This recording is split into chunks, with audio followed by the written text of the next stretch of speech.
Brajajana Ranjana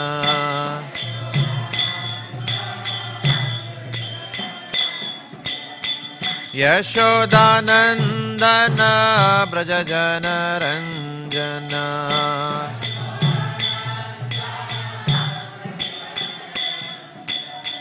Yamuna Tira Vanachari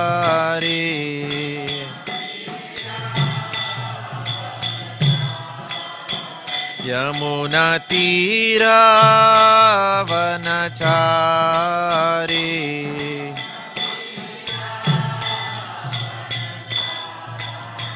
Yamuna Tira Vanachari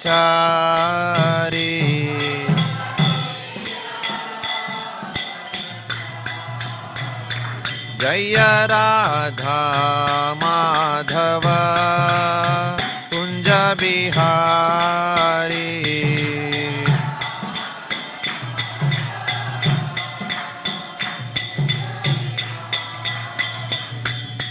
Gopi Janavallabha Girivaradhari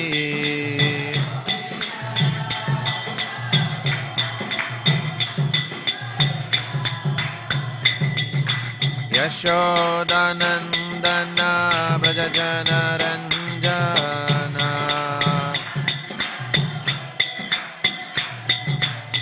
Yashodanandana Brajajana Ranjana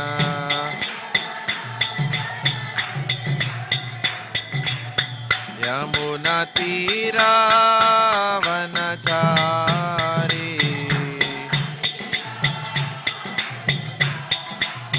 Yamuna Tira Vanachari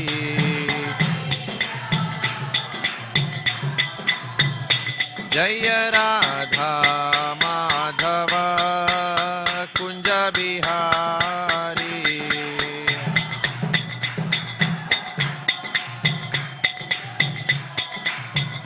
Jaya Radha Madhava Kunja Bihari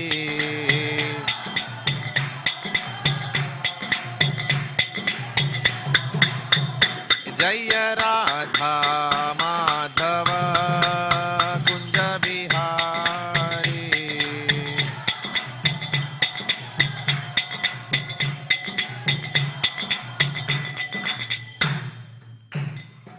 Srila Prabhupada ki Jai Samaved Bhaktivinoda ki Jai Grantraj Śrīmad Bhāgavatam ki Jai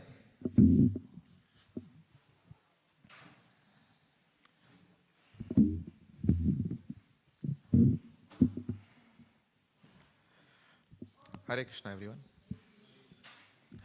So this morning we are reading from Śrīmad Bhāgavatam, Canto 8, Chapter 3, Text number 16. Canto 8, Chapter 3, Text number 16. This chapter is titled as Gajendra's Prayers of Surrender. Gajendra's Prayers of Surrender.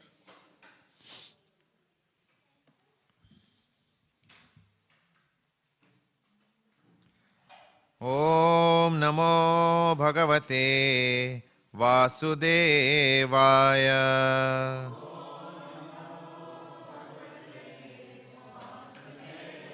Om Namo Bhagavate Vasudevaya.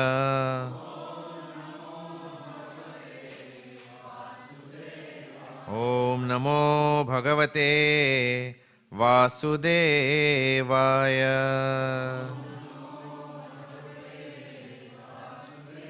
Narayanam Namaskritya Naram Chaiva Narottamam Devim Saraswatim Vyasam Tato Jayamudhirayet Nashtaprayeshu Abhadreshu Nityam Bhagavata Sevaya Bhagavati Uttama Shloke Bhaktir-bhavatir-naishtiki Krishnaya Vasudevaya Devaki-nandanaya cha Nanda-gopa-kumaraya Govindaya namo namaha. Text 16 goes as follows. Gunarani channachid usmapaya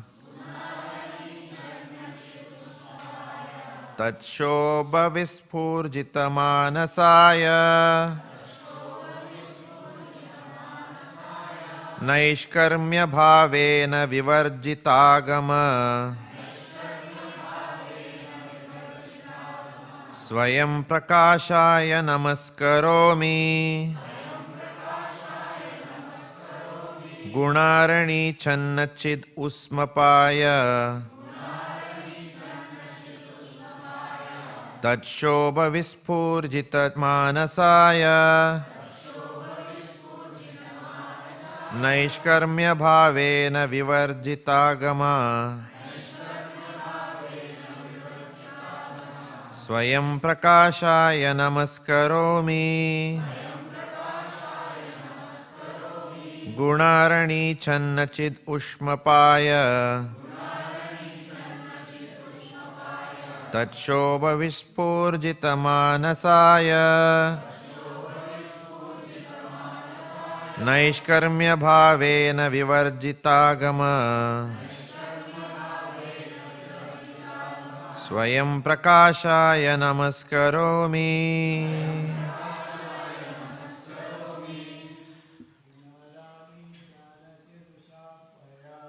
Gunarani channachid usmapaya Tatshobha vipurjita manasaya Naishkarmya bhavena vivarjitagama Swayam prakashaya namaskaromi Gunarani channachid usmapaya Tatshobha vispurjita manasaya Naishkarmya bhavena vivarjitagama Swayam prakashaya namaskaromi Gunarani channachid usmapaya Tatshobha vispurjita manasaya Naishkarmya bhavena vivarjitagama Swayam prakashaya namaskaromi. Matajis.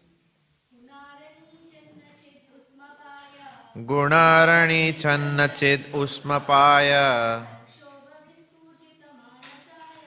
Tatshobha vispurjita manasaya Naishkarmya bhavena vivarjitagama Swayam prakashaya namaskaromi Gunarani channachid usmapaya Tatshobha vispurjita manasaya Naishkarmya bhavena vivarjitagama Swayam prakashaya namaskaromi. Guna. By the three gunas, the modes of material nature, Sattva, Rajas and Tamas. Arani, by arani wood. Channa, covered. Chit, of knowledge. Ushmapaya, unto he whose fire. Tatshobha, of the agitation of the modes of material nature. Vispurjita, outside. Manasaya, unto he whose mind. Naishkarmya Bhavena, because of the stage of spiritual understanding, Vivarjita, in those who give up, Agama, Vedic principles, Swayam, personally, Prakashaya, unto He who is manifest, Namaskaromi, I offer my respectful obeisances. Translation. My Lord, as the fire in arani wood is covered, my Lord, as the fire in arani wood is covered, you and your unlimited knowledge are covered by the material modes of nature. Your mind, however, is not attentive to the activities of the modes of nature. Your mind, however, is not attentive to the activities of the modes of nature. Those who are advanced in spiritual knowledge are not subject to the regulative principles directed in the Vedic literatures. Because such advanced souls are transcendental, you personally appear in their pure minds. Therefore, I offer my respectful obeisances unto you. Purport by Srila Prabhupada ki Jai. In Bhagavad Gita 10.11, it is said, Tesham evanukampartham aham ajnana jantamaha nashayami atma bhavastho jnana deepena vashvata. For a devotee who has taken the lotus feet of the Lord within his heart, the Lord gives spiritual enlightenment known as Jnana Deep by special mercy from within. This Jnana Deep is compared to the fire hidden within arani wood. To perform fire sacrifices, great sages previously did not ignite a fire directly. The fire would be invoked from arani wood.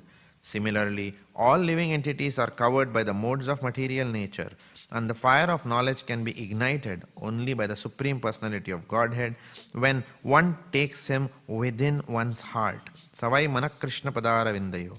If one takes seriously the lotus feet of Krishna, who is seated within one's heart, the Lord eradicates all ignorance. By the torch of knowledge, one immediately understands everything properly by the special mercy of the Supreme Lord and becomes self-realized. In other words, although a devotee may externally not be very well educated, because of his devotional service, the Supreme Personality of Godhead gives him enlightenment from within. If the Lord gives enlightenment from within, how can one be in ignorance? Therefore, the allegation of the Mayavadis that the devotional path is for the unintelligent or uneducated is untrue. Yasyasti bhaktir bhagavata kinchana sarvair gunays tatra samasate sura. Śrīmad Bhāgavatam 5.18.12. If one becomes an unalloyed devotee of the Supreme Lord, he automatically manifests all good qualities. Such a devotee is above the instructions of the Vedas. He is a Paramahamsa. Even without going through the Vedic literature, a devotee becomes pure and enlightened by the mercy of the Lord. Therefore, my Lord, the devotee says, I offer my respectful obeisances unto you.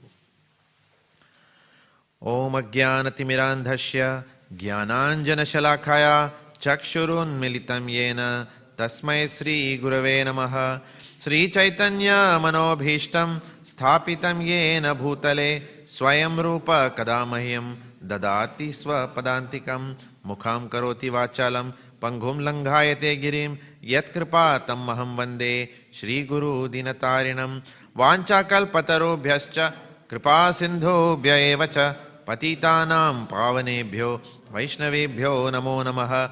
Jai Sri Krishna Chaitanya Prabhu Nityananda Sri Advaita Gadadhar Srivasadi Gaura Bhakta Vrinda. Hare Krishna Krishna Krishna Hare Hare Hare Rama Rama Rama Hare Hare. Gunarani Channa Chit Usmapaya Tat Shobha Vipurjita Manasaya Naishkarmya Bhavena Vivarjitagama Swayam Prakashaya Namaskaromi. My Lord, as the fire in arani wood is covered, you and your unlimited knowledge are covered by the material modes of nature. Your mind, however, is not attentive to the activities of the modes of nature. Those who are advanced in spiritual knowledge are not subject to the regulative principles directed in the Vedic literatures. Because such advanced souls are transcendental, you personally appear in their pure minds. Therefore, I offer my respectful obeisances unto you.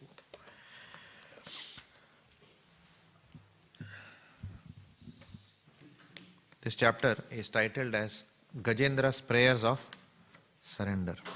For those of you who may not know what is the thread, very briefly, Gajendra is an elephant. In fact, he is the king of elephants. He has been successful in the corporate life of the elephants. So he is the king now. He is a leader there, right?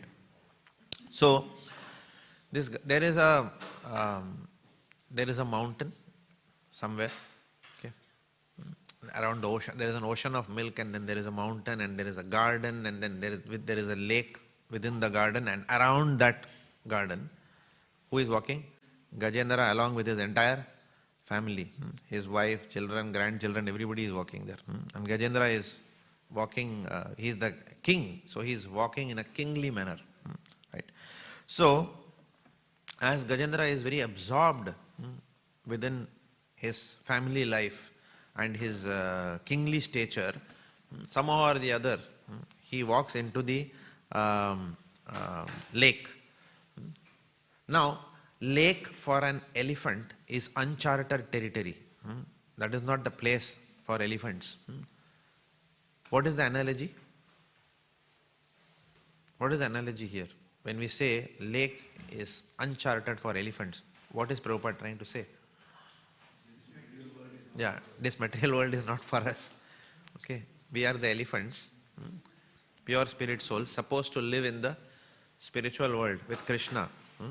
But somehow or the other, we have come into this lake. And in this lake, we have our own achievements, right? Material achievements. And we have our own family. So we are walking with our family. We are trying to be in this. And we have entered the lake. Now in the lake, what does he encounter? Crocodiles. Crocodiles, what will happen? Which will keep him inside the lake and finish him off. This crocodile is nothing but Maya Shakti. Maya Shakti, which keeps us bound to this material world. Therefore, initially Gajendra is trying with his own efforts to get rid of the jaws of this crocodile. However, when all our efforts are finished, who do we turn to? Not necessarily. Correct. That is because we are devotees, right? But the world is not like that. Even if a person is in difficulty, sometimes the ego is such that they will not go to Krishna, right? Some people do not go to him because they don't believe in him, right? They don't believe in him because they never try to understand who is God in their life, okay? Only when you try to understand, study the scriptures, we will know something about God. If our full life is going in watching IPL World Cup, where is the time to study the scriptures, where to understand Krishna? Our whole life goes in watching television, right? And working hard at office and making money and paying mortgage, right? So this is animal life. So there is no question of any spiritual understanding that will manifest. For spiritual understanding will not come by watching television. Spiritual understanding will come by studying the Shastras, the scriptures. So Gajendra was caught in the jaws of this crocodile, his foot, and then now Gajendra is bleeding. He is under immense pain. All his attempts are in vain. So, but the good part is that his relatives save him from the jaws of the crocodile. True or false? False. Relatives cannot save. They cannot save. Deha patya kalatra adishu atma shainyeshva asatva api. Tesham pramutto nidhanam pashyan api na pashyati. The second canto opens with this verse, right? The initial verses. Which means what? That when time comes, then no relative, no friends can save us. Nobody will even come with us. All of us will go alone. We came alone, we will go alone.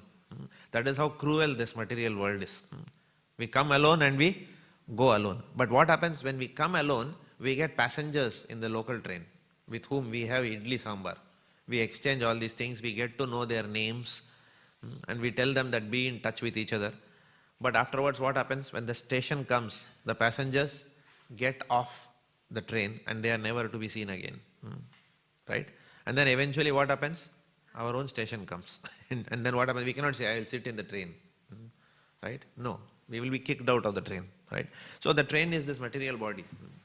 It's a very finite, it's a very small life that we all live. In this life, we get material attachments. We think somebody is my father, somebody is my mother, somebody my wife, somebody my child, and we get immensely attached.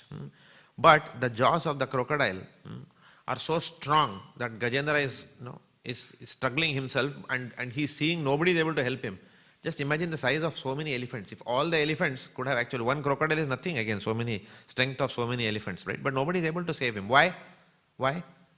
Because the crocodile has not come to land. The crocodile is still in water. It has not left its territory.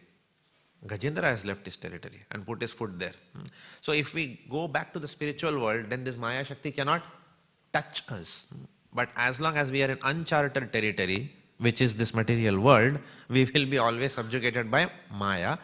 But there is one escape route, which Gajendra uses. What is that escape route? After he tries his own efforts, after he loses expectation that he will be saved by his relatives and friends, then what does he do? Like Draupadi, he surrenders. Draupadi had a similar situation. All warriors were there around, but nobody could do anything, right? Big, Bhima, Arjun, everyone was there, right? Bhishma Dev was there, but nobody could save. So therefore, she said, okay, Achyuta, now you come. So, Achyuta Dwaraka Nilaya, you come and save me now. Hare Krishna. And then Lord came. So here also, in a similar way, Gajendra, after exhausting all his material efforts to adjust his material life, has now surrendered and he is offering prayers to the Lord. Now the good part here is, Gajendra has got a devotional past. So he is not saying, God please come soon, jaws of crocodile, save me, Haribol. No, that's not. There are so many verses he is talking about. So he is not trying to use God just as a savior. So he is genuinely offering prayers of glorification. How many of us, just imagine in real life, we have entered a lake, crocodile has caught our foot. Will we speak this? My Lord, as the fire in arani wood. Who is going to speak this? What is the sound that we are going to make? Ah, ooh, save me. That's what we are going to do. But reality, if you see, these are all, where is this coming from? So obviously we also understand that Gajendra is not an ordinary personality. So Prabhupada writes he was King Indradyumna in his past life, right? So only a person who has deep love for God can pray to the Lord even in such adverse circumstances. Otherwise, in adverse circumstances, generally we tend to blame God for our situations. Though he is not responsible for our material situations, but still we tend to blame God. We get angry at him, right? What are you doing, my dear Lord? I'm coming and crying to you again and again, but you are still just standing with a flute there and smiling. Are you only concerned with your arani? Are you not concerned about me? This is how the mind will go when we are in distress. But from these examples, we understand that at any point in time, it's never too late to offer affectionate prayers to the Lord, even at the time of distress. And the Lord is always bound by the affection of his devotee. So when affectionately called, the Lord will come. So the Lord comes eventually. So now, today's verse is a part of those so many prayers that Gajendra is praying. In today's specific verse is centered around the analogy of the arani wood. Okay, arani wood. Now this arani wood is a wood within which fire is contained. Now obviously the mind will say, if fire is contained within the wood, then how can the wood exist? It should have burnt off by now. Okay, but this is the nature of subtle energy. Fire is there in its unmanifest form within arani wood. It's just like the digestive fire within our stomach. Can we see it? Can we say, aag laga hua hai pet mein? Okay, can we, call some fire engine? No. There is a fire. We can't see that fire, right? But it is there. So arani wood contains that fire which is unmanifest. So when sages early in those days, they didn't use matchstick and lighter and all that, right?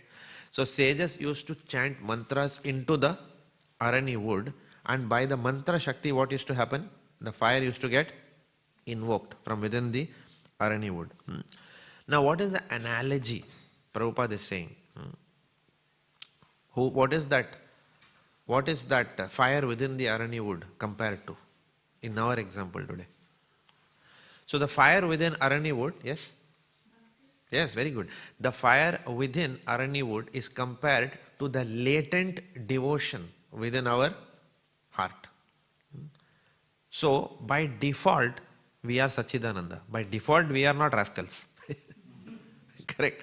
By default, we are pure devotees. There is nobody in this world. Sometimes, we say, no, non-devotees are, I have some non-devotee friends and whatever. We just loosely talk like that, right?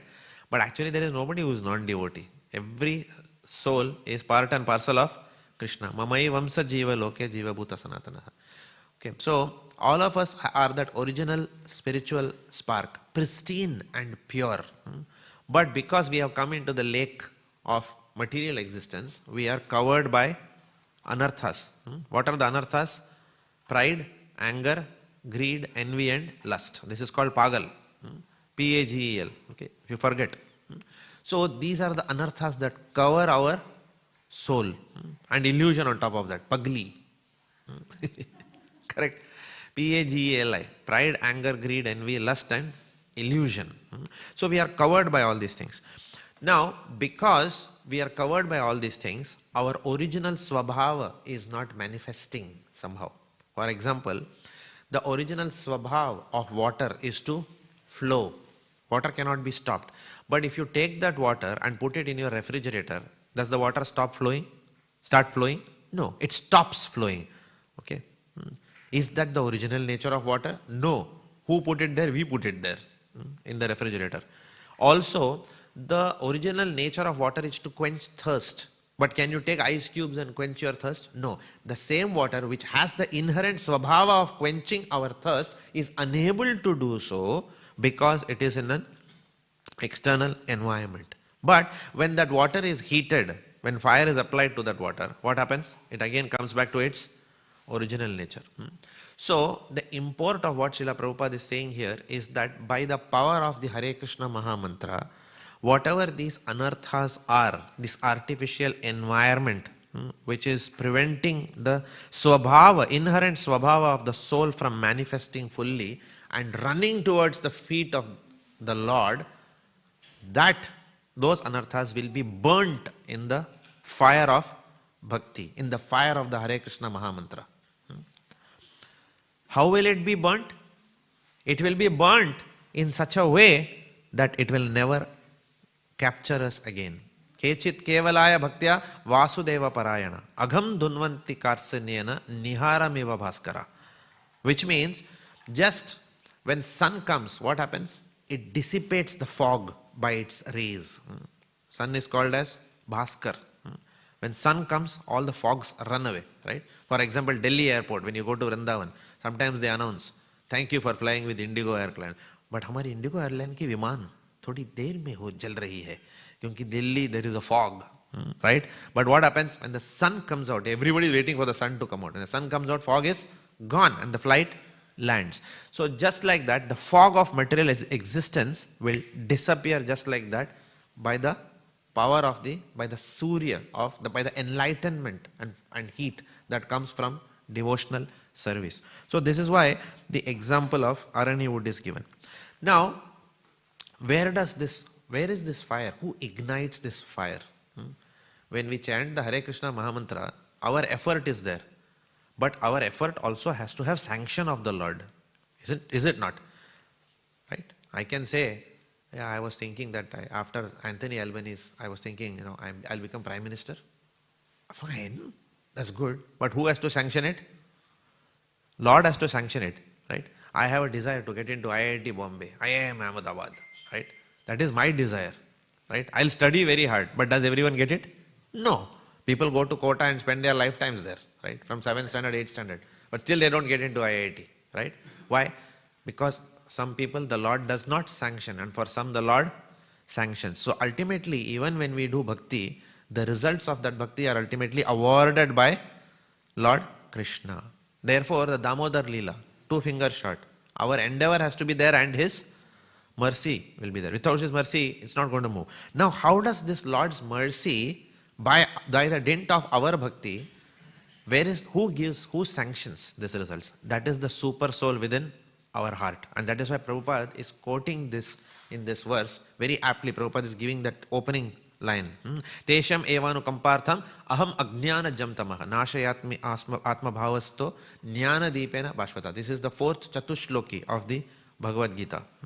So, from within our heart, what happens? The super soul sanctions based on our efforts. The fire is ignited from within and all anarthas are burnt. That is why in the Science of Self-Realization book, Srila Prabhupada makes a statement. And many years back, this was one of the Prabhupada sentences that caught my attention. When we are new, specifically, we read Prabhupada books very seriously, right? Then we become senior devotees. Then we stop reading. Then life gives us slaps and again we come back to read Prabhupada books. Correct? That is our life cycle. So, Srila Prabhupada, I remember, I read this in a bus while going to my office in Bangalore. So, Prabhupada said, Krishna consciousness is not an artificial imposition on the heart. You remember that sentence? Prabhupada sentence. So, Krishna consciousness is not something to be acquired from outside. Okay, we'll go there and Krishna consciousness, come. No. It is already within us. There is nothing to be acquired from outside. From outside we only acquire material energy. Correct? Lust, anger, greed, please come. That is what we acquire. But actually Krishna consciousness is the inherent nature of the soul. It's not an artificial thing from outside. Bhakti is the inherent swabhava. Our inherent swarup. Our constitutional position is to serve the Lord. But as we said, this covering is there. And that is why we behave differently. So the covering is removed when we seriously endeavor to chant the Hare Krishna Mahamantra. Now, a devotee may say, Prabhuji, I have no hope. I am not chanting attentively. Okay? If we ask everyone who is chanting attentively all 16 rounds, probably very few people, those people who are chanting attentively 16 rounds will not raise their hand. Because they are chanting attentively 16 rounds, they are pure devotees. They will never show off their achievements, right? Correct. And others, some people may not raise their hand because they don't want to say they are chanting inattentively. And some people are chanting inattentively, so they will raise hand and say, I am chanting inattentively. Correct. But regardless of how we respond to this question, we need to understand that attentive chanting is not a process. Attentive chanting is not a process. The struggle to chant attentively is the process. Attentive chanting is the reward given by Krishna because he recognizes our effort to chant attentively. Karmane vadikaraste ma phaleshu kadachana. You have a right only to do your effort. Results I am going to give you. Attentive chanting means what? Attentive chanting actually means that Krishna is now controlling our senses. In the Bhagavad Gita, in the first chapter, there is a verse, Panchajanyam Rishikesha Devadattam Dhananjaya Poundram Dadmo Mahashankam Bhima Karma Vrikodaraha. There Lord Krishna is addressed as Rishikesha for the first time in Bhagavad Gita. Panchajanyam Rishikesha. Rishikesha means what? The Lord Krishna's name is Rishikesh because he has the ability to control our senses. Right? And Prabhupada writes in the purport, for a pure devotee, Krishna fully controls the senses of the pure devotee. What does that mean? To the extent that we surrender to Krishna, to that extent he will control our senses. And to the extent that we do not, to the extent who controls our senses? Maya. Therefore, the Chaitanya Mahaprabhu says, Krishna bhuli jiva bhoga vancha kare nishtare maya tare jhapatiya dhare. Which means the moment we turn to the extent our head is turned away from the Lord, to that extent Maya can subjugate us. So if we are fully surrendered to the Lord, there is no question of Maya subjugating us or controlling our senses. So attentive chanting is a state, end state. It is not the process. The process is sincere struggle to bring back our mind. That is why His Holiness Bhurijan Prabhu, whenever he does japa retreat, what does he say? One mantra at a time. Then finally he realized it is not possible. Okay, one syllable at a time. So much struggle we have to do, right? And when we chant attentively, what happens? Our mind starts telling us, oh, I'm chanting really well. And again, you have forgotten to pay attention to the next mantra, right? Right? Or we are saying, oh, I'm struggling to chant. I'm so inattentive. And then again, you have forgotten to chant, right? The next mantra again we have not heard. So it is a struggle. So our sincerity of struggle is what is recognized. So Gajendra is struggling and praying to the Lord, and then the Lord is coming and saving Gajendra. So now Prabhupada also says here that, let me go back to the purport. Yeah. So Prabhupada says, if one takes seriously the lotus feet of Krishna, who is seated within one's heart, the Lord eradicates all ignorance. And the Lord gives enlightenment from within. So, the Lord acts in two ways. The Lord acts as from within as super soul. And the Lord acts from without as who? Our spiritual master. Our spiritual master is none other than Paramatma outside. And super soul is Paramatma inside. Now why two people are required? If super soul is there, then why spiritual master is required? After all, Krishna is directly there in our heart. So why somebody else is required? Super soul can guide us. To serve, yeah. Okay. Paramatma cannot guide us verbally. He can. There is nothing that Paramatma cannot do. He definitely guides us from within. That is exactly the verse. Tesham agyanajam tamaha. Right? That is because many times what happens, I'll give you an example. Prabhuji, my wife and I went to Traginina. We saw 4 bedrooms with 2 floors and 10 bathrooms. Hari bol, how many of you are there in the house? 3 people. Why 10 bathrooms? Prabhuji, Krishna is inspiring from within the heart. Now this is why Guru is required. He says, thank you very much. This is not Paramatma. This is who? Your mind, which is like a crow. So how do we reconcile? What is Paramatma's genuine instruction and what is our mind? Because what will happen? Our desires, we will always put it on Paramatma. We will blaspheme some devotee and say, Prabhuji, Paramatma from within my heart inspired me to correct that devotee. So the next time the devotee doesn't like that, do that. So what is it that we are doing? We are only unleashing our anger and then we are saying, Paramatma. Therefore, external guidance is also required. Just internal guidance is not enough. Therefore, Paramatma acts from within and living spiritual master from outside, not photograph. Prabhuji, I was looking at Prabhupada and Prabhupada told me, buy another house in Tarnit. Prabhupada told us, no, he didn't tell anything like that. Because our mind is somehow telling that whenever I was praying, I saw a smile in Prabhupada's face in the photo. So I considered it as a sanction from him. I put 2 flowers and red flower came and white flower came and all that. So this is all the games of the mind, right? I'm not saying that Prabhupada cannot guide like that, but I'm saying most of the time we are very attached to our outcomes and we somehow try to justify those by thinking that Paramatma has sanctioned, Paramatma ordained and whatever. But actually these are our nasty material desires, nothing else. And we don't want to admit it because when we admit it, we feel guilty.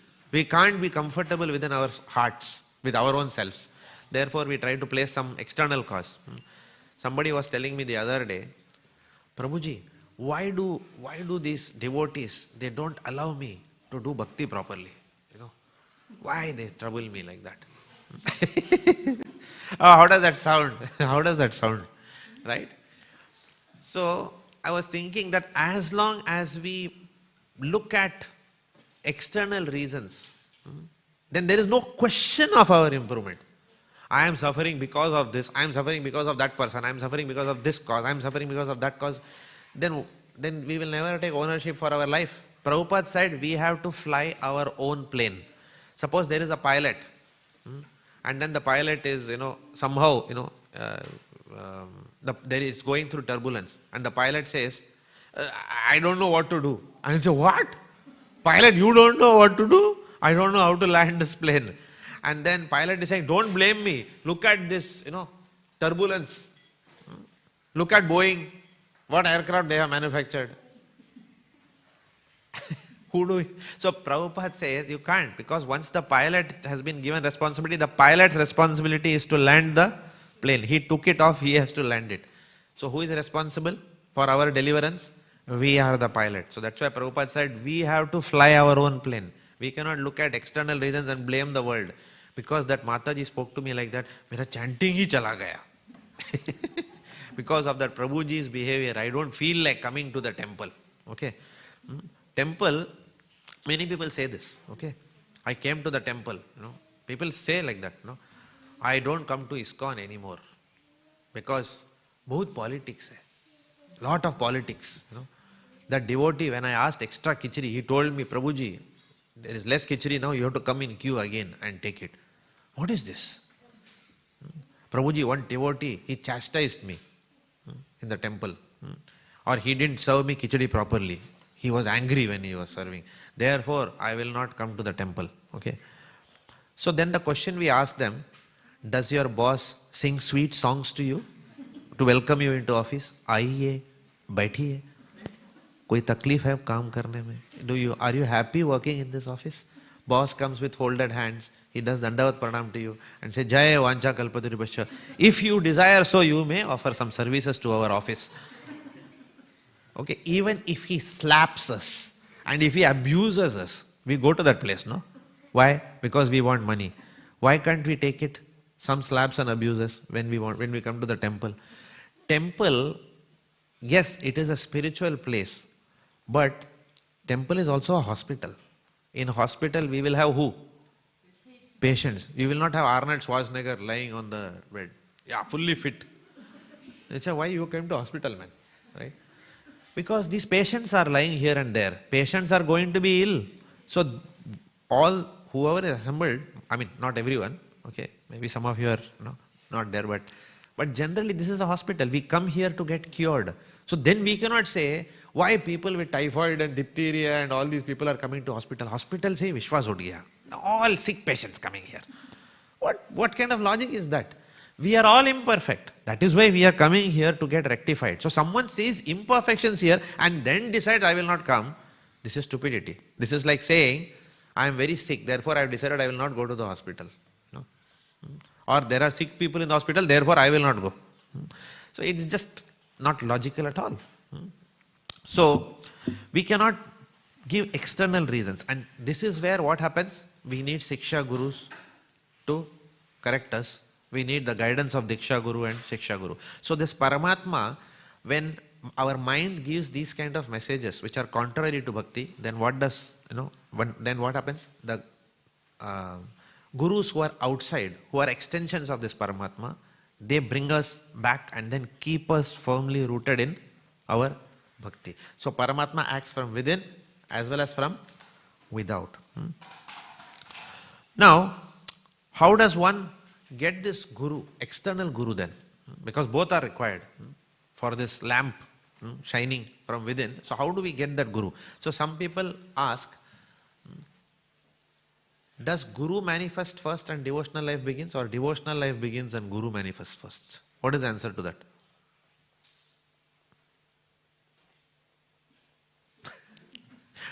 Egg first or chicken first? Murgi or anda? Like that. Okay. So, therefore, we have to understand that our bhakti can happen in this lifetime because we were devotees in the previous lifetime. That can happen.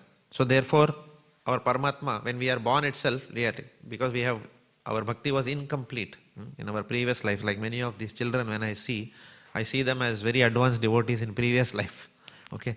And this lifetime, even, at a very young age, they are very devotional. That doesn't happen to all of us. When I was young, the last thing I did was worship Krishna. Right? So obviously, for me, it is not applicable personally. So for me, it was somebody else. It was the desire of one of my best friends who brought me in Krishna consciousness. Despite my being, making it very tough on him. Laton ka bhoot I was. So therefore, he was behind me all the time. And because of his desire that I come in bhakti, because of his prayers, because of somebody else's prayers also we can come in bhakti. That's why Prabhupada said, you had no qualification, I made your qualification. So some devotee made my qualification and directed me to Prabhupada's lotus feet. So we can come like that. And then he told me, you start chanting the Hare Krishna Mahamantra. Right?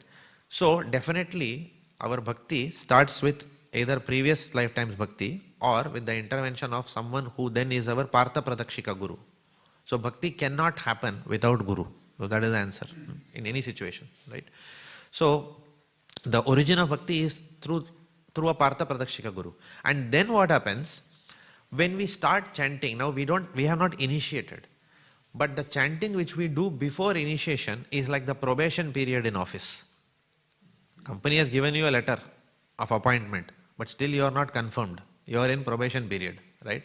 Then our behavior is checked, our sincerity is checked. Who checks it? Paramatma is the principal. He is a paper corrector, evaluator.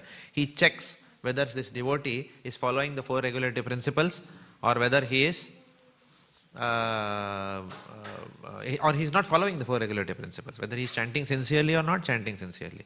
And when the Paramatma sees sincerity, then what happens? From within, the Paramatma guides us to our external Guru. Otherwise, many people go to temple, but sometimes what happens? Even many people, pious people who are seeking spirituality, what happens? They get caught with bogus babas, correct? And they go and lose money over there. Some baba with a dadi will be sitting. He will have a tree, and then there will be a hole in the tree, there will be some kumkum, and then there will be one lemon which will be hanging, some garland like that.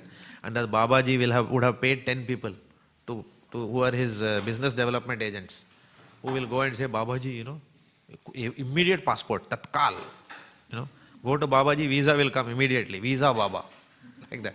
So what will happen? People who are not chanting, but who would still seek some divine intervention, okay, who don't know the process, who don't have a Siksha Guru to guide them properly, they will go to these unscrupulous elements. But when a devotee with a sincere desire to attain accepts the instruction from a Partha Pradakshika Guru and starts chanting, and then probably joins a Bhakti Vriksha program or our Bhakta Bhavan program or Namahatta programs, then what happens? Gradually the sincerity of the devotee is recognized by the Lord, and the devotee keeps himself or herself on the fire of sincere Siksha Gurus. And then what happens? The arani wood ignites, and then the bhakti inside ignites. They get inspiration to take a living spiritual master in disciplic succession, and then the living spiritual master comes, and then eventually they are guided from within as well as from without. So Prabhupada writes here that people, when they are so guided, eventually they become pure devotees. And when they become pure devotees, everything that is required to be known to them is known. Pure devotees don't have to study Vedas. Prabhuji will need a chair, I think. So pure devotees do not need to study Vedas. In fact, it is said that even practicing devotees would have studied all the Vedas in the previous lifetimes. This verse is from Śrīmad Bhāgavatam 3.33.7. Aho bhata swapachote gariyan ya jivagre vartate namatubhyam tepus tapaste juhur shashnur arya brahmanuchur nama grinanti ete. Which means that these devotees who are chanting, they are glorious, whose tongues are chanting your holy name. Such people are glorious. Even if born in the family of dog eaters, such persons are worshipable, people who are chanting. Persons who chant the holy name of your Lordship must have executed all kinds of austerities and fire sacrifices and achieved all the good manners of the Aryans. To be chanting the holy names of your Lordship, they must have bathed at holy places of pilgrimage, studied the Vedas, and fulfilled everything required. So everything has been fulfilled in the previous lifetimes, and then one comes to the point of chanting. So we have to understand that if we have come to the point of chanting, it's not wrong to give a pat on our own backs for doing something good. 15.15. Again, Lord says, Vedaischa sarvair aham eva vedya, Vedanta krit vedavid eva chaham. So if one is already a pure devotee, he has understood what is the import of the Vedas. Import of the Vedas is to surrender to the Lord, right? And therefore, if he has already surrendered to the Lord, then there is no need to go and study the Vedas. So Prabhupada is saying, for them this is not required. Even in the 11th canto, it is mentioned, for those who are engaged in worshipping me with love, studying the Vedas is not necessary. They have already studied the essence of the Vedas in their previous lives. Even if they are born in low families, they engage in pure devotional service to me, just as the wives of a respectable person are devoted to him. So we can see this magic happening in our own lives. If we look back at our lives prior to bhakti, And if we look at our lives now, yes, we may not have become pure devotees, but still we can still recognize the metamorphosis that has happened, in our own journey, starting from where we were to where we are now.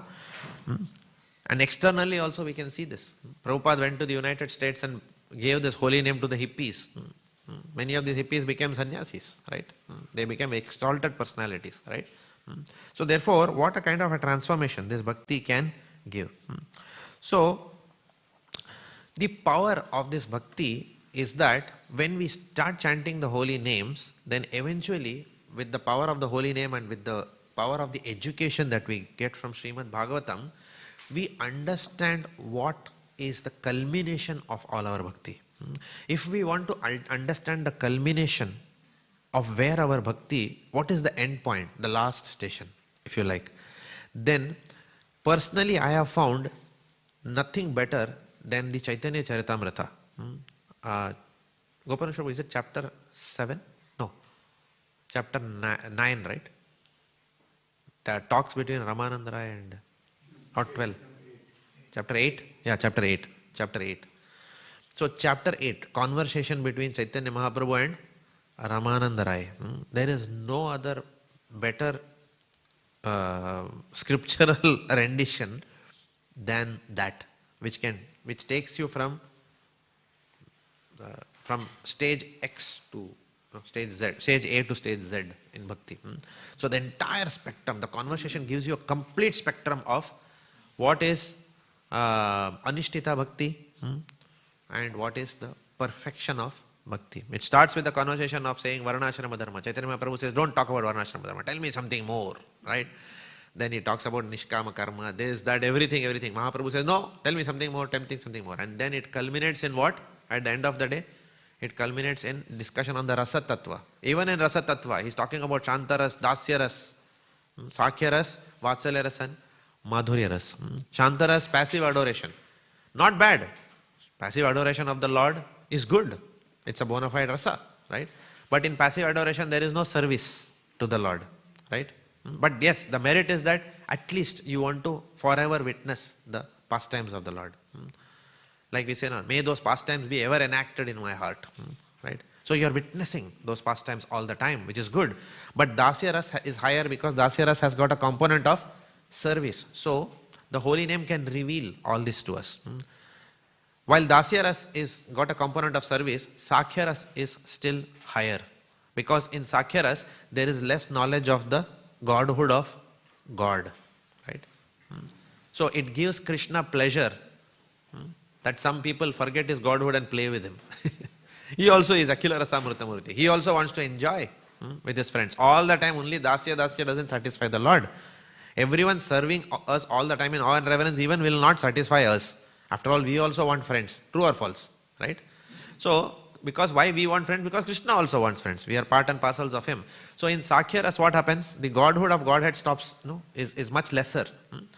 However, even in Sakhya Ras, when Aghasura had opened his mouth and when some of the Gopas were wondering whether we should enter or not, is it a cave or whatever, one Gopa said that don't worry, after all, Krishna will protect us as a friend. So even in the realm of Sakhya Ras, there is an aspect of being protected by Lord Krishna. Whereas in Vatsalya Ras, there is no such aspect of being protection from the Lord. It is what? Vatsalya Ras is about wanting to protect the Lord. Right? So therefore, Yashoda Mai is always wondering about what will happen to my Krishna. Okay, she tells the cows will go ahead and then, they'll crush all the stones so that my son, when he walks, then his tender feet will not get hurt. Right?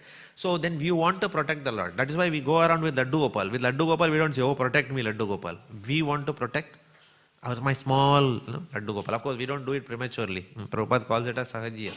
Right? All this has to manifest spontaneously from within the heart by the power of attentive chanting and sincere devotional service. Okay? Then automatically these things will happen. And finally, then we have Madhurya. Madhurya is higher than Vatsalya. Right? This is very difficult to understand in one sense, right? Who can be more than mother? But what happens? When girlfriend comes, what happens? And boyfriend comes. We say tata, goodbye to parents. Correct or no? Right? So even material world we see an example of that, right? Of course, that is the very mundane example, but in Madhurya Ras, the beauty about Madhurya Ras, specifically Parakya Ras, is that a lady is not even worried about social status that comes to her as being unwed to Lord Krishna and still associating. Because chastity is the ultimate thing for any woman. Even a woman doesn't even bother about social norms and then surrenders herself to the Lord despite all external criticisms. That is the highest symptom of surrender. Not caring about anything in this world. Running away when Krishna is playing the flute. So how does one... So that is the culmination. And for all of us, in Gaudiya, Brahma Madhva Gaudiya Sampradaya, if we choose this Sampradaya, the culmination of this is in that Madhurya Ras. Madhurya Ras, which culminates in the holy name revealing our eternal constitutional position. And what is the highest we can achieve? The position of a Manjari. Right? Manjari is the servant of Sakhis, who are the servant of Radharani, who is always serving Krishna. So that is something that the holy name can give to us. We don't have to leave ISKCON and go to some Babaji in some Radha Kund or somewhere. Okay? Many devotees think and take these shortcuts and they repent later on. Right? Recently, I have been hearing His Holiness Gopal Krishna Maharaj's Tirobhav, after Tirobhav, whatever his disciples are speaking about him. So it's glorious personality. Actually, one of the persons was saying that one of his Gopal Krishna Maharaj's disciples, he left Maharaj and went to some Babaji. Right? And then when Maharaj visited Radhakund once, this disciple was hiding behind a tree and Maharaj went there. And Maharaj saw him and he said, go and call him here. And Maharaj is saying, how's your chanting going? And then he was gone. It was like, there was no happiness in his face. So therefore, there is no need to do this. Many people have this question, is Raga Nuga Bhakti taught in ISKCON or not? It's an absolute nonsensical question, right? As if the person has read the entire nectar of devotion, Jaiva Dharma, everything that is written by our Acharyas, and then concluded that it is not coming in ISKCON. Nobody has even opened the Bhagavad Gita properly and studied first. Correct? So you have not studied grade 1 syllabus and you are asking about tensor analysis. Correct? The nonsense this is. Correct? So how do you know? Prabhupada has given everything. Everything that is to be known in the realm of bhakti has been given. Prabhupada has given enough and more on spontaneous bhakti. Right? But we have not studied. So we have to understand, and Prabhupada said that the syllables of the Hare Krishna Mahamantra will reveal your eternal constitutional position. Because there is Paramatma again within the heart. Paramatma will realize that, and Paramatma is quite capable of revealing. Paramatma is Bhagavan only, the localized aspect of Bhagavan. God himself will reveal when he sees sincerity of bhakti. We don't need to go to some external and then ask him which Manjari I am. Correct? And then start dressing up like a lady and walking like a peacock. Correct? Devotees don't do that. Prabhupada has cautioned us against these kind of apasampradayik teachings. So here Prabhupada is saying, one becomes, Prabhupada is talking about spontaneous bhakti in these purports here. We don't have to do anything outside of our struggle to chant attentively and serve in a mood of humility. In due course, everything will be taken care of. So this Manjari Bhav is the ultimate that we achieve is the pinnacle of our bhakti in Brahma Madhva Gaudiya Sampradaya. Today is the disappearance day of one such Manjari. Who is that? Shyamananda Pandit. So I will conclude the class with speaking few things on Shyamananda Pandit. Mahatma Prabhu, for your pleasure. Otherwise you will catch me at the end of the class. Can you tell me something about Shyamananda? Before you catch me, I am only proactively saying. Okay. So, Panchatattva, we all know. Okay. Jai Shri Krishna Chaitanya Prabhu Nityananda Shri Advaita Gadadhar Srivasadi. Srivas Pandit. So this is Panchatattva. Next to the layer of Panchatattva were the 6 Goswamis. Rupa Goswami to Jiva Goswami. All the Goswamis are there. Below that there was one more layer of 3 personalities who continued spreading the holy name. Who are these people? Yes? Srinivas-acharya. Okay. 3 of them. Okay. So Shyamananda Pandit belongs to that next generation of preachers who continued and actually increased the Sankirtan movement as ordained by Jiva Goswami and his Guru, Hridaya Chaitanya Prabhu. So, Narottam Das Thakur, he writes in his prayers called Prarthana. What does he write? There is a beautiful Bengali bhajan called Gaurangera Duti Pada. Have you heard of this? Gaurangera Duti Pada Jardhana Sampada Se Jane Bhakati Rasasar Se Jane Bhakati Rasasar. Now in that, it's a beautiful prayer. In that, in the third or fourth stanza, he sings Gaurangera Sangi Gane Nitya Siddha Kori Mane Se Jaya Brajendra Sutapas Se Jane Se Jaya Brajendra Sutapas. Now the meaning of this is extremely profound. It says, please hear carefully, simply by understanding that the associates of Lord Gauranga, simply by understanding that the associates of Lord Gauranga are eternally free from material contamination. Simply by understanding this, one can immediately be promoted to the transcendental abode of Lord Krishna. All we have to do is, we have to have faith and understanding that these people are Nitya Parshads of the Lord. Simply by having this faith, we will be promoted to Lord Krishna's kingdom. Who doesn't want this? It's a good proposition. Correct? So therefore, with our full hearts, we will today discuss a few things about Shyamananda Pandit's life. So, then Narottam Das Thakur also writes, if one simply understands that the land of Navadvip is non-different from Vrindavan, then he actually lives in Vrindavan. So, all eternal associates of Lord Chaitanya, they have, all eternal associates of Lord Krishna appeared as various other personalities in Lord Chaitanya Mahaprabhu's Leela. Why? Simply for the purpose of spreading the holy name. So they are actually non-different from the eternal associates of Krishna in Vraj Leela. So Shyamananda Prabhu, Shyamananda Pandit, his birth was on the auspicious moment, on the full moon day of the Chaitra month, in a place called Utkal in Orissa.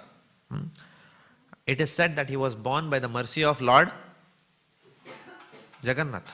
We are talking about Orissa. By Lord Jagannath's mercy. In a place called Dharendra Bhadurapura. His father's name was Sri Krishna Mondal.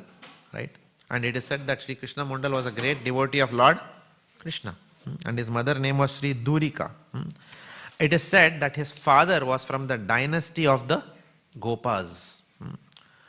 Now, many sons and daughters passed away before the birth of Shyamananda Prabhu. Therefore, when he was born, he was named as Dukhi. Right? Now, since his early childhood, he showed signs of being a Mahapurusha. And it is said that he was as beautiful as Cupid. So his parents did his Anna ceremony, Annaprashta ceremony eventually, and then sent him to school. In school, it is said that he excelled in Sanskrit grammar, in rhetoric, as well as in poetry. Seeing his potential, he was encouraged to engage in serious study of the Bhakti Shastras, of the scriptures. As he was going through this phase of life, one day he heard the glories of Lord Chaitanya Mahaprabhu and Lord Nityananda from other devotees. Immediately, the arani wood fire within his heart was ignited, and he desired to take shelter of the lotus feet of Lord Chaitanya Mahaprabhu and Lord Nityananda. How? By taking shelter of the disciplic succession that is coming from them. His father saw this and immediately advised that it's time now you got initiated and then join the parampara. Then, okay. So, as soon as his father said, he did not wait and then ask him, but from who I should take initiation? No, he didn't ask that question. Bhakta Dukhi said, immediately, spontaneously he said, as soon as his father said that Hridaya Chaitanya Prabhu is a disciple of Gauridas Pandit and he is my guru. Now how can this happen? Right? That we know who is our guru. So he knew that, right? And he says he lives in Ambika Kalna. Lord Chaitanya and Lord Nityananda reside in their homes eternally. So I want to go there. And his father said, how will you go there? He said, every year devotees go to take bath in the Ganges. So I will just follow them and I will go there. So in that way, he came to Navadvip and then eventually to Shantipur and then eventually to Ambika Kalna. He came there and then he had darshan of his guru for the first time, Hridaya Chaitanya Prabhu. Yeah. So Hridaya Chaitanya Prabhu immediately asked him who you are, and then and he said, my name is Dukhi. He said, what kind of name is this? Dukhi.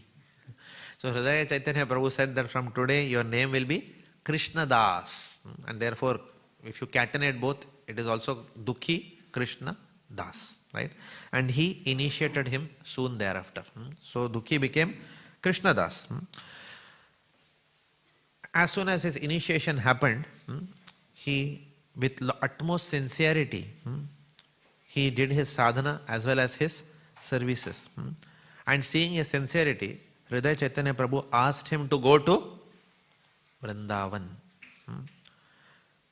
Why did he ask him to go to Vrindavan? He said, go and meet this personality known as Jiva Goswami. Jiva Goswami was the ultimate scholar. Even today he is considered as the most scholarly personality in our sampradaya, right? So he said, go to Jiva Goswami, serve him and study the scriptures under him. And Hridaya Chaitanya Prabhu also passed on several messages for the other Goswamis living in Vrindavan. So he went as a messenger and eventually to study and serve under Jiva Goswami. So, but he didn't go directly to Vrindavan. What did he do? He went to Navadvip first to Jagannath Mishra's house to take blessings. He took blessings from there, and there he met Ishan Thakur Mahashay. He took their blessings, and with their blessings then he went to Vrindavan. So as he was going, first he passed through Gaya. Why Gaya is special for us? Yeah, because Chaitanya Mahaprabhu offered obeisances and Chaitanya Mahaprabhu got initiation. Ishvara Puri. So therefore he went there. Then eventually he went to Banaras and Kashi, and he took the blessings of Tapan Mishra, Chandrasekhar Acharya and several other exalted Vaishnavas living there. And then he further walked and he reached Mathura. When he reached Mathura, he bathed in Vishram Ghat, had darshan of the Adi Keshav deity. As soon as he had darshan of these deities and entered Mathura, he got choked up. He started manifesting the symptoms of Bhava Bhakti and he choked up. Finally, somehow or the other, he entered Vrindavan. Now, Jiva Goswami was already informed of his coming by Hridaya Chaitanya Prabhu. And Jiva Goswami knew that he is going to do his scriptural studies. So, Jiva Goswami knew that the instruction from Hridaya Chaitanya Prabhu was that after he completes his scriptural studies and everything, you send him back to me. That was the instruction. So, now when Shyamananda Pandit reached there and met Jiva Goswami, at that time there were two other personalities who were there. Who were those personalities? Two other personalities studying under Jiva Goswami. Prabhuji, Hare Krishna. Who were those two other personalities? Yes, you had answered that previously. Narottam Das Thakur and Srinivas Acharya. They were already there and that is how he met them. Okay, so together all these three exalted personalities, they served Jiva Goswami and did their spiritual adhyaya under him. What was the service they were given? Shyamananda Pandit was given specifically. His service was to fetch water from Kanana Kunj and fill Jiva Goswami's water pot. So he did this very joyfully and he won the heart of Jiva Goswami. And as he served joyfully, just doing this menial service of bringing water pot, his taste for the holy names kept increasing and increasing. Now one day when he went there, daily he used to go there, one day he noticed the beautiful princess drawing water from the same kunja and carrying on her head and going. So he watched and he was very attracted to this personality. But he continued his service. So next day when he went there, or few days after, when doing his services, when he was going and then doing his services, he found a wonderful shining anklet over there. Now this anklet, he realized something special is there in this anklet. This is not something just material from Tribhuvandas BMG Zaveri, right? It is not a mundane anklet, right? Correct. He realized there is something more. He realized that it was very transcendental. Some sense of transcendent was there. So immediately he spontaneously had a desire to pick it up and touch it to his head. And as soon as he touched it to his head, again he went into transcendental rapture. Now when he came out of that, he saw that this anklet was not just a plain anklet. There was a piece of cloth that was attached to this anklet, which resembled the scarf of a lady, right? So now he sought to seek, and he wanted to return it to its original owner. So now what had happened coincidentally, same morning, some gopis had noticed that an anklet from the left foot of Srimati Radharani was missing. And Radharani told them, instructed them immediately, yesterday during dancing with Lord Krishna, okay, I think it fell in the kunja. Find and bring it back. And who was entrusted with this task? Vishaka Devi. Okay, Vishaka Devi was entrusted. So Vishaka Devi came there looking for the same anklet and she saw Dukhi Krishna Das there, right? Sorry? It is, okay, my reading told Vishaka. What is Lalita Sakhi? Okay, so in ISKCON Desire Tree it's mentioned Vishaka Sakhi. Okay, where is Lalita Sakhi mentioned? So I will. What is your reference? Shyamananda Pandit. Okay, it's mentioned here that way. Okay, one of the Sakhis was there. Okay, it doesn't matter anyway who was there. But yes, okay. Okay, let's assume that it was Lalita Sakhi. Okay, okay. So, but anyway, both of them are dazzling in their effulgence. So what happened? Dukhi Krishna became very speechless when he saw this personality. And then what happened? After he became speechless and stunned for some time, he soon came back to his senses. And he asked her, who are you? Right. So she said that I am a daughter of a Gopa. That's all. I am the daughter of a Gopa. Where do you live? I live in the nearby village. Is this yours? No. But this belongs to a newly married girl. Okay. And how was it lost here? So a lot of questioning is going on here, right? So he said while picking flowers, it was lost here. So, and then he said, okay, wait, I will bring it and give it to you. Now, little later, Radharani arrived there and she hid behind a tree. But Radharani's effulgence cannot be concealed. So Shyamananda Pandit witnessed that. As soon as he saw that, his whole heart was stolen. He was no longer under his control. He gave it to her. And Lalita Sakhi, in my notes it's still Vishaka, Lalita Sakhi said, my friend would like to express gratitude and offer you a benediction. Right? So, Dukhi Krishna Das, he said, what benediction can I ask? The only benediction I want is, I want the dust of your friend's lotus feet on my head always. Now, he said, okay, you want that? Okay. But then for taking her dust, you have to take bath in this kunda. So what happened? He entered the kunda and he came out as a beautiful gopi girl, right? So, and he approached Radharani, and what did Radharani do? Radharani gave him darshan and applied kumkum to the anklet and made a tilak mark on the head of this gopi. And what was her instruction? This mark must remain on your forehead. And from now your name is what? Shyamananda. So Radharani gave him that name. Shyamananda Dukhi Krishna Das. Okay. And then she said, now you may go.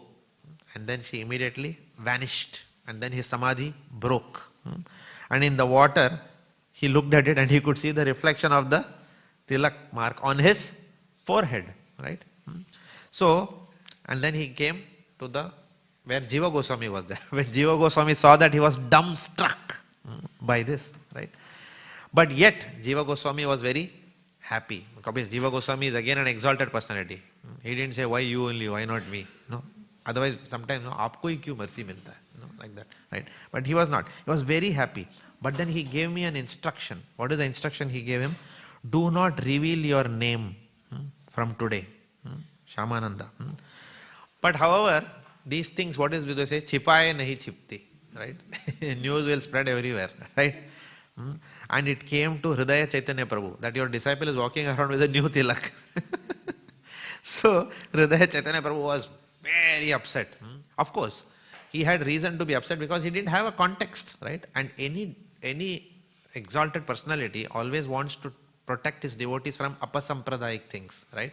Or from prematurely roaming around with some tilak.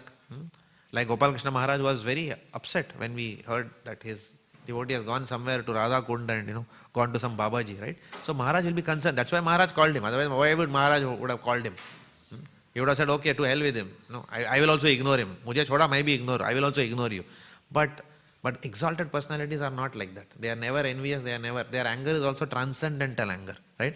So this was Hridaya Chaitanya Prabhu's transcendental anger. Otherwise, Hridaya Chaitanya Prabhu will look like a villain here in this pastime, right? So please understand, because I'm going to speak about him. So Hridaya Chaitanya Prabhu came and chastised him severely, saying that you have disgraced me. And on top of that, he struck him several times. Can you imagine getting beating from the spiritual master? Right? And that too for no fault of yours. Right? But who is Hridaya Chaitanya Prabhu? We have to understand. He is also a exalted personality. Beating from him is as good as his, every beating is his more mercy. Right? Right? So he struck him repeatedly. And silently what happened? Shyamananda Pandit did not say, what I did? It was Radharani only. Why you are hitting me? Maine kya kiya? Like that, you are always hard on me. No. He took all the chastisement from his spiritual master, feeling utterly unqualified and feeling genuine remorse that I have upset my spiritual master, right? So this is an exalted guru and an exalted disciple. But same night what happened? Radharani came in Hridaya Chaitanya Prabhu's dream and scolded him severely. He said, what are you doing? It is me who has ordained. Go immediately and seek forgiveness from your disciple. So next day, Hridaya Chaitanya Prabhu came to him and said, you are the most fortunate. And then he left Vrajadham. And few days later, Jiva Goswami ordered Shyamananda Pandit to return to Gauda Desh to serve his Guru. He didn't say, now you have understood who you are. You have got Radharani Tilak. Bas. Now relax. No. He said, you go back to your Guru and serve him. Look at again Jiva Goswami. Jiva Goswami didn't say that let me bask in the glories of, more and more you get glories. They will ask who is your Siksha Guru and I am your Siksha Guru. No. He let him go, right? He let him go to his original Guru. So these are all, each and every activity here is some learning for all of us. So even if we cultivate someone, we don't become obsessed with them. We let them go to someone senior, right? Or let them proceed and serve their Guru. Not that our Bhaktivedanta members have to only serve us, right? So this is a simple example from here. So then what happened? They studied together, they did Madhukari together, and then they served together. And then he returned to Gauda Desh. There are so many other pastimes. I can go on and on, but it is already 8 minutes past. So I will be very brief.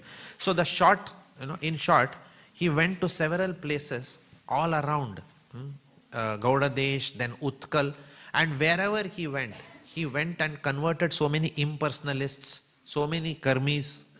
He delivered them unto the lotus feet of Lord Krishna. And hearing all his preaching, his spiritual master Hridaya Chaitanya Prabhu's heart swelled with pride for his disciples. Now, soon thereafter, he heard the news of the disappearance of his spiritual master. When he heard this, he fainted and he wept for a long time. And he was falling in complete anxiety and bewilderment as a result of the departure of his spiritual master. However, Hridaya Chaitanya Prabhu appeared in his dream and encouraged him to preach. And by the blessings of Hridaya Chaitanya Prabhu, his spiritual master, he achieved great heights in his preaching mission. And in fact, it is mentioned that, owing to his efforts, the glories of Lord Chaitanya Mahaprabhu and Lord Nityananda spread far and wide. And he then returned to Gopi Vallabhpura for his preaching festival. It is said in the month of Ashad, on the day of Krishna Pratipada, he entered the eternal Leela of the Lord. And even today, one of the deities installed by him, whose deity's name is what? Radha Govinda deities. Those deities installed by him are still there in Gopi Vallabhpura at his birthplace, right? And it is still being worshipped. And who worshipped those deities for many years? His disciple called as Rasikananda Prabhu. Okay, all of you have heard of Rasikananda Prabhu, right? That was a disciple of Shyamananda Pandit. He worshipped, and even today that worship is going on in Gopi Vallabhpura. So the Gaur Ganodesha Deepika reveals that Shyamananda Pandit is none other than Kanaka Manjari in Krishna Leela. So that is also the pinnacle of our sadhana in the Brahma Madhva Gaudiya Sampradaya under the aegis of Lord Chaitanya, to attain that Manjari Swarup. Thank you very much for your patient hearing. Apologies for running 10 minutes overboard. It was my mismanagement. So sorry. Srila Prabhupada ki jai. Are there any comments, questions quickly? Just one? Yeah. Okay. Yes, Haribol. Hare Krishna Prabhuji, thank you for the nice class. Prabhu, you mentioned how Krishna will sanction our endeavor and then he will give us his mercy. So how do we decide what level of effort is needed? Because we often hear in lectures that devotees shouldn't make extra efforts in like material aspects. So is there spiritual, can we make excessive efforts in spiritual life? I mean, is there spiritual endeavor in the mode of passion and ignorance? So there is nothing actually called as excess effort in spiritual life. Excess effort is only for material life. Okay, spiritual life, the more we do, the better. But still sometimes we advise devotees not to go beyond a point. I'll tell you why. Sometimes what happens, after years of, many devotees go overboard and ignore their health, for example. And then what happens, they are faced with grave illnesses, right? Because they have continuously ignored their health.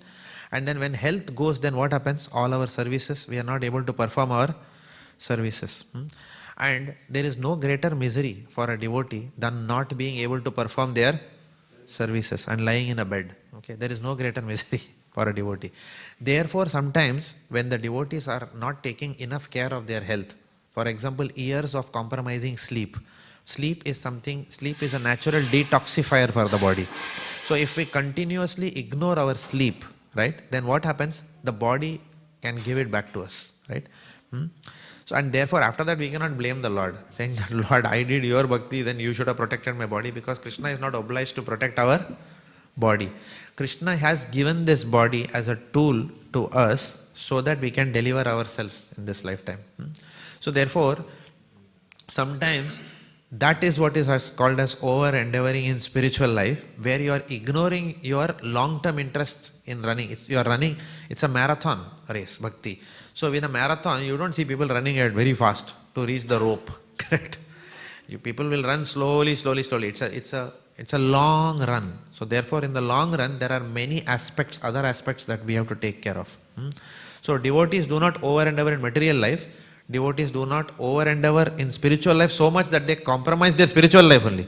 So over-endeavoring in spiritual life, the caution is given to protect spiritual life.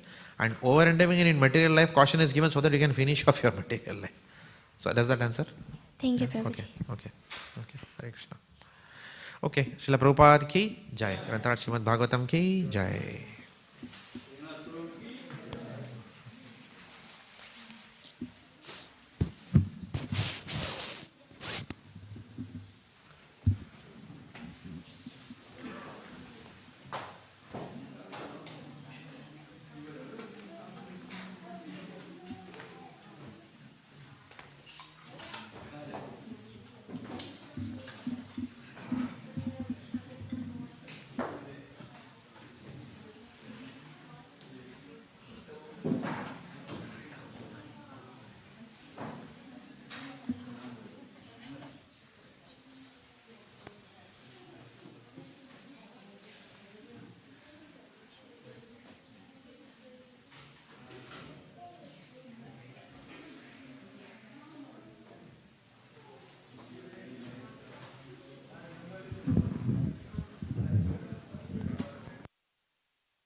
Jaya Radha Madhava Kunja Bihari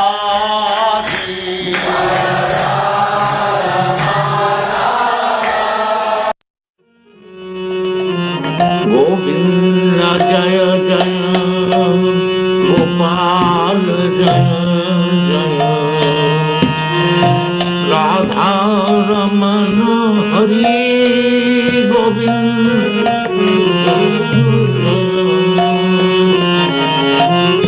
Govinda Jaya Jaya Gopal Jaya Jaya Radha Ramana Hari Govinda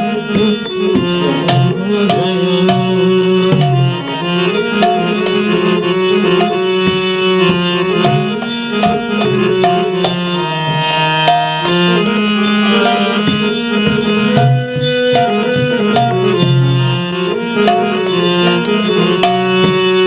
Govinda Jaya Jaya Gopal Jaya Radha Ramana Hari Govinda Jaya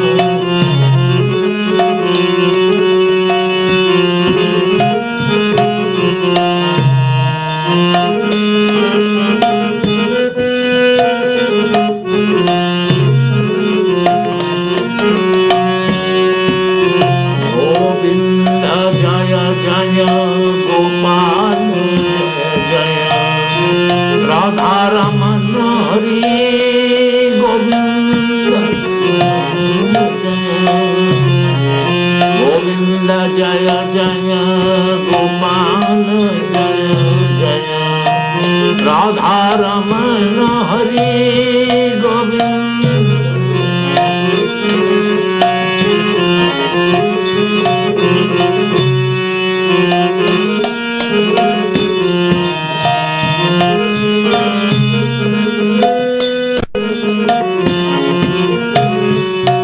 Govinda Jaya Jaya Gopal Jaya Jaya Govinda Jaya Jaya Gopal Jaya Jaya Radha Ramana Hari Govinda Jaya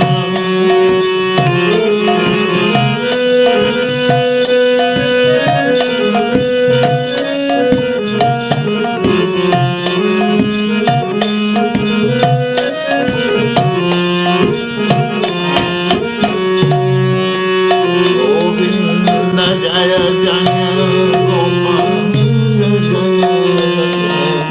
Radha Ramana Hari Govinda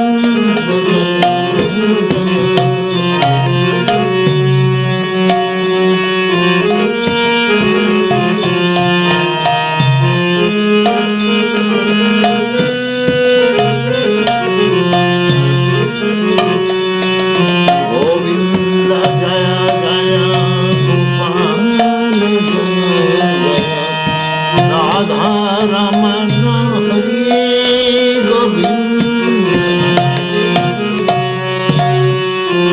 Govinda Jaya Jaya Gopal Jaya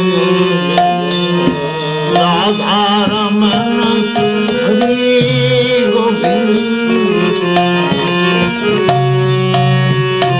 Govinda Jaya Jaya Gopal Radha Ramana Hari Govinda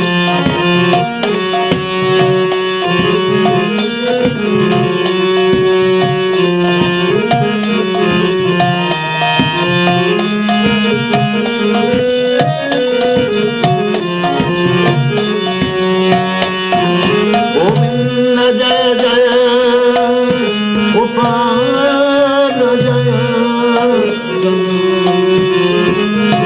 Govinda Jaya Jaya Gopal Jaya Radha Ramana Hari Govinda Radha Ramana Hari Govind, Govinda Jaya Jaya, Govinda Jaya Jaya, Gopal Jaya Jaya, Radha Ramana Hari Govind, Govinda Jaya Jaya, Gopal Jaya Jaya, Govinda Jaya Jaya, Gopal Jaya Jaya, Radha Ramana Hari Govind.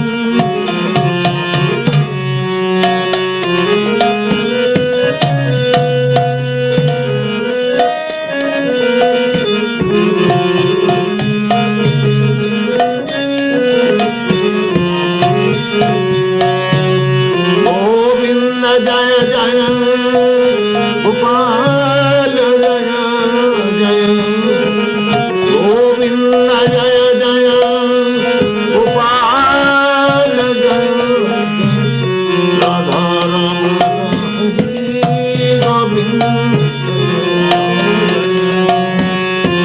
Radha Ramana Hari Govind. Govinda Jaya Jaya,